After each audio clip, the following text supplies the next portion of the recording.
So what I want to talk about, sir, it is Hunter Biden. You know this Hunter Biden? He is son of President Biden. He is busser guy, okay? He comes in here, he says, oh, hi, Malia, I'm going to have sex with you. And he goes and does it, sir. He has sex with her. Or at least I saw here. But Crazy. everyone in corporate media, sir, they're saying now emails with Hunter Biden's laptop, they're real. Sir, what say you? What have you heard about Hunter Biden and his laptop?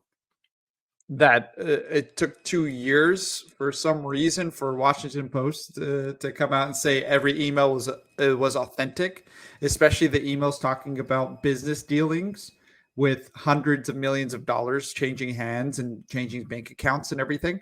Why did it take 2 years? Did we not have the same fucking technology 2 years ago for us to be able to authenticate these emails? Why did it take 2 years for them to actually do fucking investigative journalism and authenticate these emails? The story came out.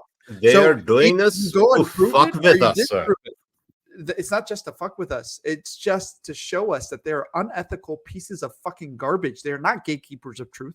They are not the people here that are going to give you the facts or the news. They are the people that want to push narrative down your fucking throat, whether it's true or not. They have an agenda. They're pieces of shit. They're political activists. Journalism is not about truth anymore. It's journalism / activism. They have always been piece of shit. Okay, I worked there. I used to work in journalism, sir. They are piece of shit. They are busser guys, left and right, sir. They are busser guys.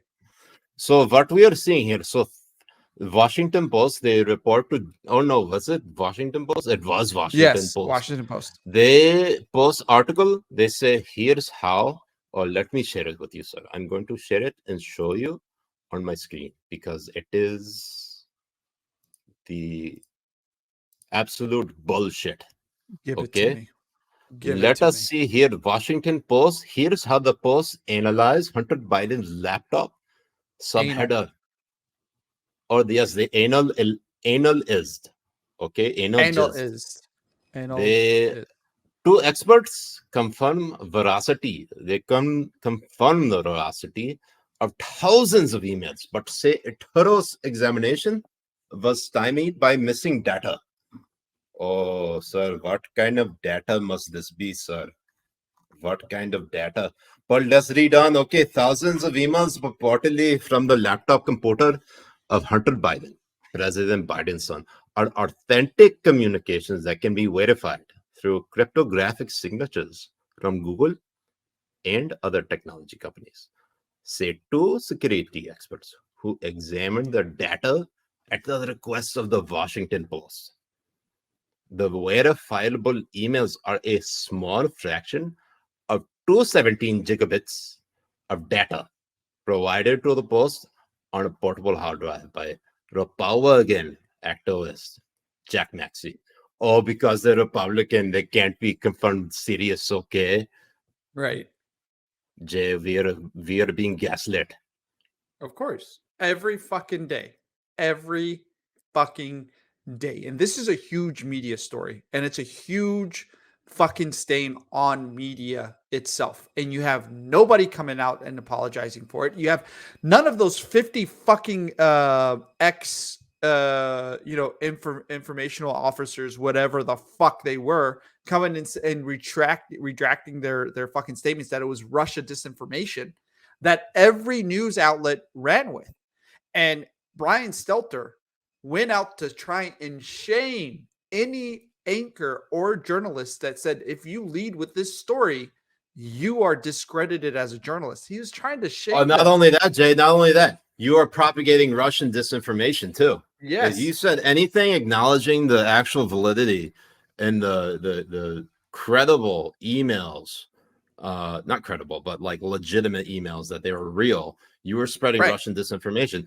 Fucking intel agencies, members of the intelligence community signed on to a fucking letter saying that if you are propagating this message, you are spreading Russian disinformation in the lead up to the 2020 election. Think about that. Think about that for just a second, because this is how they were working against not just the American people and the country itself, but they're specifically outing anyone who dares say the truth and calling them foreign asset.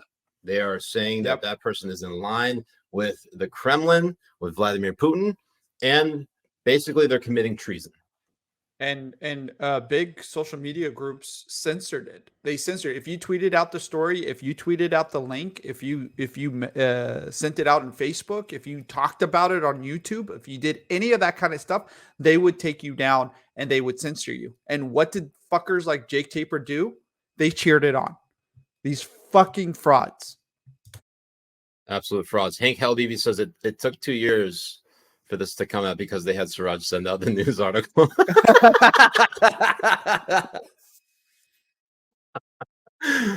Oh my god. If there was ever a perfectly timed comment to read, that would be the one. It's perfect. It's way too good. Oh my god.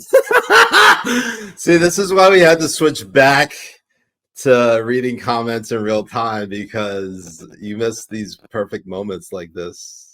It's way too good. It's too good. Oh my god. Daniel Collins, who came in late, said CNN Plus didn't even last one Scaramucci. We'll see.